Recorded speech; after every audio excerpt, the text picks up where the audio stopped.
Kaylin Patterson with Midwest Muscle, fresh off of the Great Lakes Supernatural NANBF Muscle Classic. I mean, they wiped me out yesterday. We had a great show. And there's never enough time for fitness. There's never enough people that are trying to get fit. There's always somebody that's learning more. And thank God for people like Faydra that are trying to teach and being successful in it. And these are three competitors, future competitors, that are trying to do their best, learning to do their best, and getting around good people that can support them. So ladies, if you don't mind introducing yourselves. I'm Sasha. Hi, I'm Diane. Farah. And you're going to be doing a upcoming show. Do you mind speaking on it? It's in 2 weeks, and it's the Midwest, The Midwest Regional. Midwest Regional Okay. Muscle Mania. Yeah. Now, everybody has a backstory, and I would just like to hear what made your dream start becoming a reality. What brought you to this side where instead of saying, I'm going to sit on the couch and wish for something, I'm going to get off the couch and start doing something? I actually was pretty sporty in high school, athletic, always, whatever. And then after that, in college and that, I gained quite a bit of weight. And I didn't want to stay that way. And my sister went through the same thing, and I didn't want to become that. So I started and just kept pushing myself, and I don't want to stop now. It's a complete lifestyle change. So. Now, with a lady like Faydra, on the proven ground that's actually being successful and doing, and having a life outside of the sport, so you can see that you can do a dual side of it. How does that feel? I mean, it's true because I'm a full-time student and I have a job and I make time for this. It's just about what you want to do with yourself and how much time you want to make for yourself. And Faydra taught us a bunch of timing, and we meet with her once a week. So you can do it. It's possible. Now, I know that Faydra's a big stickler for time, and God knows I've always pressed it. But I know that she can factor those things to where they actually fit into your life and, fit your life, not where it's fitting hers, where it actually helps you. So, with that kind of support, it's got to be great. And also, you have a backstory as well. You've done some major things with weight-wise, not even trying to get on stage. Could you speak on that?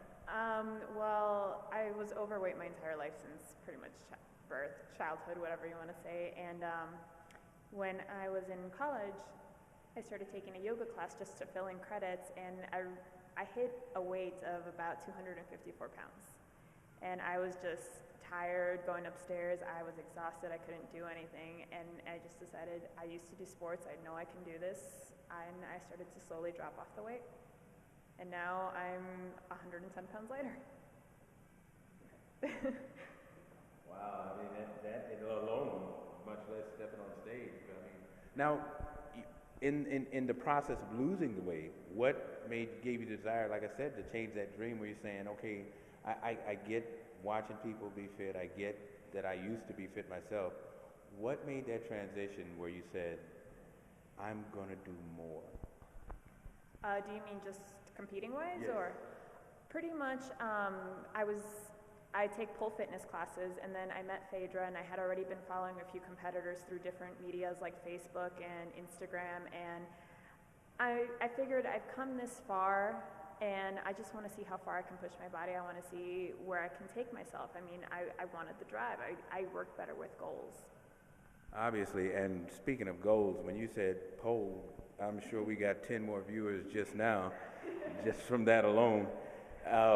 Your biceps definitely say that you've been doing some kind of work, because when I was watching you do the rope, I mean, they definitely come out real quick. And you have a story as well. I do, actually. I've always been athletic myself, but I did gain a little weight, kind of going out and whatnot, and getting married next year. So I wanted to get in shape. I actually saw Faye and her Facebook, because we've been friends since high school, and she actually inspired me to be fitter than what I already was, and even much more actually. So that's kind of why I wanted to do this, was because she was my inspiration. That's beautiful.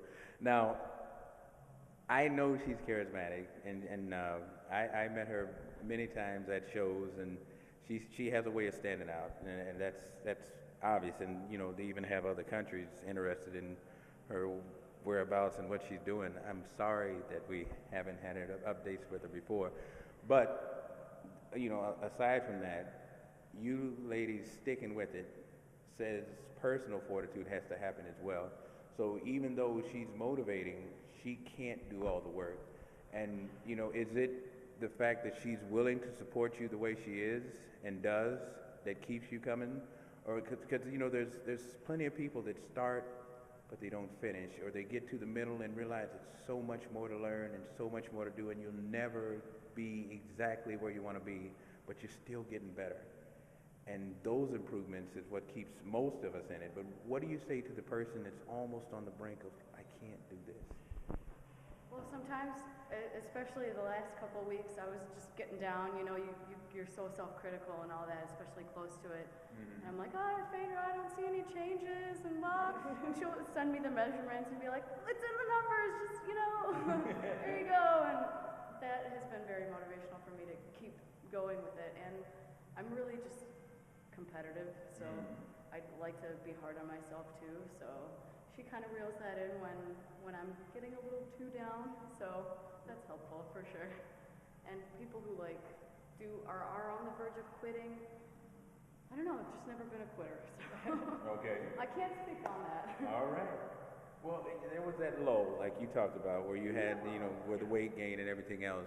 And there's something that gets you past that moment. And I'm trying to relay that to, because, you know, there's people that have drive and we're considered extreme.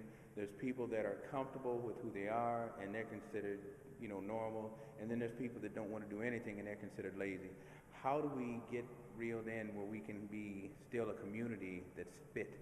Because the fact that obesity is a disease now, it just blows me away. And I said, I'm sure that's one thing we would love to export to other countries, is to export our obesity. Take this.